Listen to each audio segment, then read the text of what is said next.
welcome back to my channel Self Care Tips by Shreya. I hope you are doing great. So guys, आज की video होने वाली है एक बहुत ही इंटरेस्टिंग सी, जिसके अंदर मैं कंपेयर करने वाली हूँ, साथ ही साथ रिव्यू देने वाली हूँ और मेरा पर्सनल एक्सपीरियंस शेयर करने वाली हूँ दो प्रोडक्ट्स के साथ कि मेरा कैसा एक्सपीरियंस रहा. So guys, these are the two gorgeous foundations I'm having with me. One is from the brand MAC and the other one is from Maybelline. So दोनों ही फाउंडेशंस अपने अपने फील्ड में बहुत अच्छा वर्क करते हैं. यानी अगर मैं हाई एंड की बात करूं तो MAC इज़ जस्ट सुपर्ब, और अगर मैं इनएक्सपेंसिव या अफोर्डेबल की बात करूं तो Maybelline को कोई भी बीट नहीं कर सकता. So guys, this video is gonna be very helpful for those जो कि अभी नया फाउंडेशन परचेज करना चाहते हैं, या फिर जो कंफ्यूज हैं कि क्या हमें Maybelline लेना चाहिए या नहीं लेना चाहिए, या फिर क्या हमें मैक के ऊपर इतने पैसे खर्च करने चाहिए या नहीं करने चाहिए. तो जितने भी आपके डाउट्स हैं ऑक्सीडाइजेशन को लेकर के, या कितने आवर्स तक ये स्टे करता है, कौन सा स्किन टाइप के लिए कौन सा फाउंडेशन वर्क करता है, तो इन्हीं सब क्वेश्चंस के आज मैं आपको आंसर देने वाली हूँ. सो आज की वीडियो के लिए मैं अपने फेस को हाफ पोर्शंस में स्प्लिट कर दूंगी. राइट हैंड साइड में मैं अप्लाई करने वाली हूँ Maybelline का फाउंडेशन, जो कि एक बहुत ही अच्छा फाउंडेशन है, और लेफ्ट हैंड साइड में मैं अपने अप्लाई करने वाली हूँ मैक फाउंडेशन. सो अप्लाई करने से पहले ना हम इनकी थोड़ा सा पैकेजिंग के बारे में, प्राइस, क्वांटिटी, इन सब के बारे में बात कर लेते हैं. सो Maybelline की 30 ml एंड मैक का 30 ml. मैक हमें मिलता है 2900 रुपीज़ में एंड Maybelline जस्ट ₹4,550. तो ये तो अफोर्डेबल है, इसको तो कोई भी परचेज कर लेगा. अगर ये भी नहीं परचेज कर सकते तो और भी अफोर्डेबल ऑप्शंस काफ़ी है मार्केट में. स्विस ब्यूटी है, इनसाइड कॉस्मेटिक्स है, तो इस तरीके के फाउंडेशंस, इनके फाउंडेशंस भी अच्छे हैं, तो आप उनको भी कंसीडर कर सकते हैं. बट बेसिकली आज की वीडियो होने वाली है comparison between these two products. तो without any further do let's start. सबसे पहले हम बात करते हैं पैकेजिंग की. तो ये ऐसे पहले तो कार्डबोर्ड पैकेजिंग में आता है, एंड एक्सपायरी की बात करूँ तो दोनों की 36 मंथ्स की एक्सपायरी हमें मिलती है आफ्टर डेट ऑफ मैन्युफैक्चरिंग. सो मेरे पास तो ना ये 15 ml की ही पैकेजिंग है, जिसकी कॉस्ट है 1750, या MRP 1750 है. और अब मैं कंपेयर कर रही हूँ 30 ml को. 30 ml का ये हमें मिलता है 550 में, और ये हमें मिलता है 2900 में. पैकेजिंग की बात करूँ तो दोनों ग्लास बॉटल्स में हमें मिलता है, और इसमें हमें पंप भी मिलता है 550 रुपये में. यार Maybelline वाले पंप भी दे रहे हैं, बट 2900 में भी मैक के साथ हमें पंप नहीं मिल रहा. पंप हमें चाहिए तो अलग से ऑर्डर करना पड़ेगा, विच इज़ वर्थ अप्रॉक्स ₹1000. तो इसके लिए अगर पंप चाहिए तो अलग से ऑर्डर कर दो, ठीक है. उसके बाद अगर मैं मेरी शेड्स की बात करूं तो Mac studio fix fluid SPF 15 के साथ आता है, जिसके अंदर मेरी शेड है NC37. क्योंकि मैक वार्म अंडरटोन में आती हूँ, येलोइश अंडरटोन में आती हूँ, तो मेरे अकॉर्डिंग ये शेड मेरी स्किन के अकॉर्डिंग बेस्ट है, मेरी स्किन के ऊपर ये बेस्ट जाता है. Maybelline की अगर मैं बात करूँ तो Maybelline में मेरी शेड है 220 नेचुरल बीज. तो ये मैंने ऑनलाइन ही परचेज़ किया था, बट मैक का फाउंडेशन इतना प्राइसी फाउंडेशन ऑनलाइन परचेज करना मुझे सही नहीं लगा. एक्चुअली मैक में अराउंड ना 60 शेड्स आती हैं एंड Maybelline में अराउंड 18 शेड्स आती हैं. तो Maybelline से आप फिर भी सिलेक्ट कर सकते हैं अपना शेड, बट मैक से सिलेक्ट करना बहुत डिफ़िकल्ट हो जाता है ऑनलाइन. तो मैंने ये मॉल से ही, इनके मैक के आउटलेट से ही परचेज़ किया था, क्योंकि वहाँ पे जो प्रोफेशनल्स होते हैं ना, वो एक्सपीरियंस्ड होते हैं, तो वो आपकी स्किन टोन के अकॉर्डिंग, स्किन के अकॉर्डिंग बेस्ट फाउंडेशन सजेस्ट करते हैं. फाउंडेशन को अप्लाई करने से पहले क्लेंजिंग, टॉनिंग एंड मॉइस्चराइजिंग मैं ऑलरेडी कर चुकी हूँ.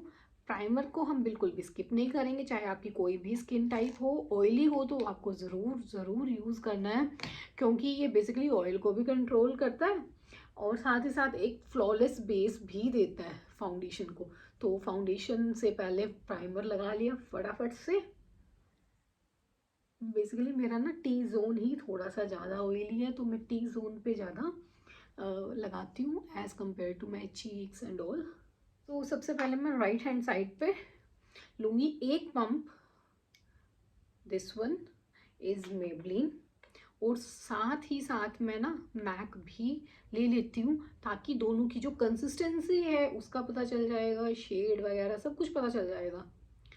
पंप नहीं है तो थोड़ा सा अनहाइजीनिक भी हो जाता है मैक से फाउंडेशन लेना, या फिर क्वांटिटी के ऊपर भी हमारा कंट्रोल नहीं रहता, कभी कम आ जाती है कभी ज़्यादा आ जाती है, तो वो थोड़ा सा हमें ध्यान देना पड़ता है। सो अगर मैं आपको दिखा दूँ दोनों की कंसिस्टेंसी, तो मेबलिन वाला आप देख रहे होंगे थोड़ा सा ना रनी है, लिक्विडी है, लाइट वेट तो है, जब मैं इसको ब्लेंड करके दिखाऊंगी ना लाइट वेट है, बट जो मैक है वो थिक कंसिस्टेंसी का है, थोड़ा सा क्रीमी टेक्सचर इसका आता है। और सबसे पहले हम फाउंडेशन को अप्लाई करने से पहले इसको बैक ऑफ द हैंड पे लेते हैं, इसको एक्टिवेट करते हैं ब्लेंड करने के लिए, तो अप्लाई कर लेते हैं। वॉर्म कर लिया तो इससे ना ब्लेंडिंग भी अच्छी होती है। एक्चुअली वन पंप मैं पूरे फेस के लिए लेती हूँ, बट आज मुझे लग रहा है ये ज़्यादा ही हो जाएगा, बट लेट्स सी कैसा ब्लेंड होके आता है। तो मेबलिन वाला ब्लेंड तो बहुत अच्छे से हो जाता है। अगर मैं सेटिंग की बात करूँ ना, तो ये फेस के ऊपर बहुत ही इंस्टेंटली जैसे सेट हो जा रहा है, ऐसे नहीं है कि बहुत टाइम लेना है ब्लेंड होने में, या ऐसा कुछ भी नहीं है, बहुत ही इजीली सेट हो रहा है। और कवरेज भी आप देख पा रहे होंगे कि अच्छी कवरेज भी मिल रही है, कि ये बहुत ही लाइट वेट है, रनी है यानी लिक्विडी टेक्सचर का है as compare to Mac foundation. Mac थोड़ा सा थिक है। अगर मैं स्पोर्ट्स की बात करूँ, मे बी विजिबल और नॉट, मुझे नहीं पता कैमरे पे कैसे आ रहा है, बट इसने हाइड तो की है स्पोर्ट्स को, बट फुली हाइड नहीं की है, यानी कवरेज दे रहा है बट मीडियम कवरेज ही ये देता है। अब हम करते हैं, सबसे पहले अप्लाई कर लेते हैं मैक वाले को भी, वॉर्म कर लेते हैं। और वॉर्म करने के बाद पहले तो डॉट डॉट लगाएंगे अपने फेस के ऊपर, उसके बाद ही ब्लेंड करेंगे। तो देखते हैं कि क्या ये अंडर आई एरिया या आईलिड के ऊपर जो डार्कनेस है उसको हाइड कर पाएगा। Let's see. इसी ब्लेंडर का सेकंड साइड मैं यूज़ कर रही हूँ और इसको ब्लेंड कर रही हूँ।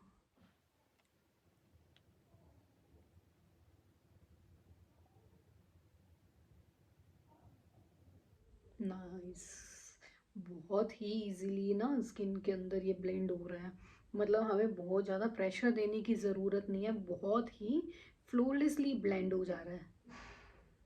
कवरेज की अगर मैं बात करूँ ना, तो मुझे कवरेज मैक वाले में ज़्यादा लग रही है एज कंपेयर टू मेबलिन। और मैक वाला ना थोड़ा सा थिकर साइड पे है ना, तो अगर आपकी ड्राई स्किन टाइप है ना, तो आपको बहुत ही जल्दी इसको ब्लेंड करना होगा, तो आप सेक्शंस में काम करेगा। अगर ऐसा नहीं करोगे ना, तो हो सकता है कि मैक फाउंडेशन थोड़ा सा पैची हो जाए। मैक वाले की ना इतनी नेचुरल फिनिश आई है, इतनी नेचुरल फिनिश की मैं आपको बता नहीं सकती, मतलब मक्खन की तरह ब्लेंड हो गया मेरी स्किन के ऊपर।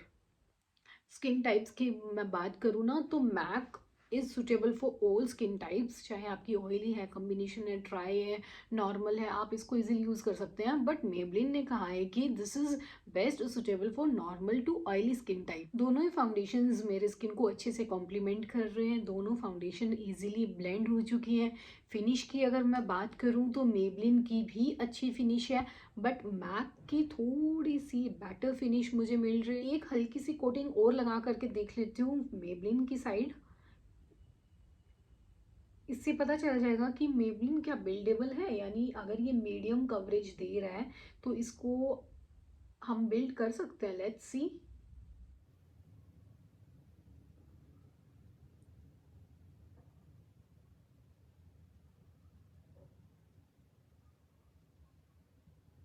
एंड या गाइस, पहले से कुछ कवरेज बिल्ड हुई है, यानी पहले जितने डार्क स्पॉट्स या मार्क्स थे दो तीन, वो पहले विजिबल थे, बट अब थोड़े से कम विजिबल हुए हैं। सो हम कह सकते हैं कि अगर हम डबल कोटिंग करते हैं मेबलिन फाउंडेशन की, तो ये अच्छी कवरेज दे देगा।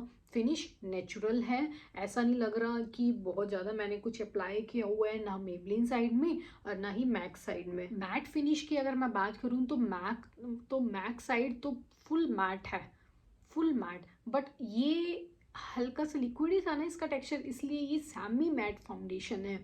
इसको सेट करने के लिए आपको बहुत ज़्यादा प्रोडक्ट की ज़रूरत नहीं पड़ेगी, बट ये सेमी मैट है तो इसको आपको अच्छे से सेट करना पड़ेगा with loose powders, compact powders या मेकअप फिक्सर्स आपको अच्छे से अप्लाई करना पड़ेगा।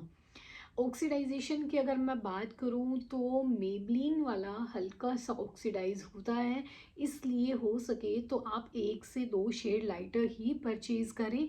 और मैक वाला ऑक्सीडाइज बिल्कुल भी नहीं होता है। मैंने इसको 6 to 8 आवर्स के लिए भी रखा है अपनी स्किन के ऊपर। जब मैंने एक फंक्शन अटेंड किया था उस टाइम मैक मेरी स्किन के ऊपर 6 to 8 आवर्स के लिए था, बट ये इंटैक्ट रहा था, ये अपनी जगह से हिला भी नहीं, प्लस ये ग्रेश भी नहीं पड़ा। अगर कोई प्रोडक्ट ऑक्सीडाइज होता है तो उसकी 1 से 2 शेड लाइटर ले लो और फिर आप अपने फेस के ऊपर अप्लाई करो, तो वो आपकी फेस का जो शेड है उसी को ही कॉम्प्लीमेंट करेगा।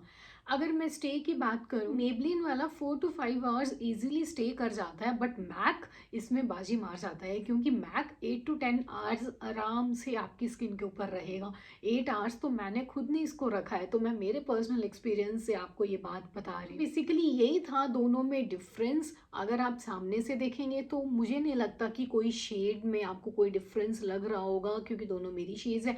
अगर मैं मेरी फील बताऊं तो मुझे मैक लगा के भी उतना ही अच्छा लग रहा है और मेबलिन लगा के भी उतना ही अच्छा लग रहा है। दोनों प्रोडक्ट्स में ऐसा कुछ भी नहीं लग रहा कि मैंने अपने फेस के ऊपर कुछ हैवी लगाया हुआ है। नेचुरल फिनिश मुझे मिली है, एक मैट है, एक सेमी मैट है।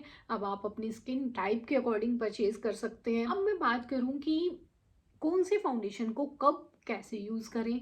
अगर आप डेली रूटीन में या कुछ छोटे मोटे फंक्शंस के लिए यूज़ करना चाहते हैं, कुछ घंटों के लिए अगर आप फाउंडेशन अप्लाई करना चाहते हैं, then you can go for this Maybelline, this works best.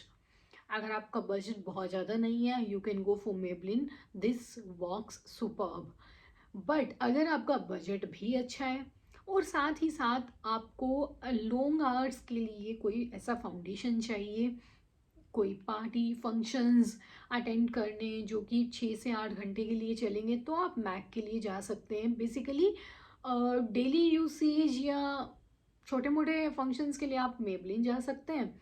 अगर कोई बड़ा फंक्शन है, ग्रैंड वेडिंग है, ग्रैंड फंक्शन प्रोग्राम है, या जैसे मेकअप आर्टिस्ट होते हैं, ब्राइड्स होती हैं, ब्राइड्स को बेसिकली मैक फाउंडेशन यूज़ किया जाता है, या फोटोशूट्स वगैरह होते हैं, सेलिब्रिटीज़ यूज़ करती हैं, वो ज़्यादातर मैक ही यूज़ करती हैं। अगर हम मैक की बात करते हैं ना, तो no foundation can beat this foundation, this works the best. So guys, ये था दोनों फाउंडेशंस के बीच में कंपैरिजन। तो आप अपनी स्किन टाइप के अकॉर्डिंग, स्किन टोन के अकॉर्डिंग आप फाउंडेशन को परचेज कर सकते हैं। अपने अपने प्राइसेस के अकॉर्डिंग दोनों बेस्ट वर्क करते हैं। सो गाइज, ये थी आज की वीडियो। आई होप आपको ये वीडियो अच्छी लगी होगी। अच्छी लगी है तो वीडियो को लाइक, शेयर एंड सब्सक्राइब ज़रूर कीजिएगा। Bye bye.